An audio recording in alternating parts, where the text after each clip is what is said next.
Pagi ini kita dapat kasus bagus. Ini ya di Rumah Sakit Avicenna Biren. Ada seorang gadis umur 21 tahun dengan pola makan tidak sehat, yaitu salah satunya dia suka makan seblak dan bakso. Hampir setiap hari hobinya makan tersebut.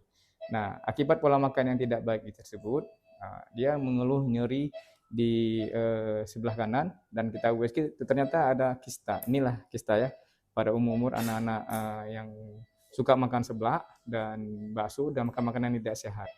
Dan harapan kita untuk anak-anak sekarang jangan lagi makan makanan seperti itu ya, sehingga kita kembali ke pola makan yang sehat sehingga nanti jangan sampai pada usia muda sudah terkena kista ya. Nah, mudah-mudahan dengan informasi ini tidak ada lagi anak-anak birin yang terkena kista ovarium. Terima kasih. Assalamualaikum warahmatullahi wabarakatuh. Dengan saya Dr. Purnama SPOG.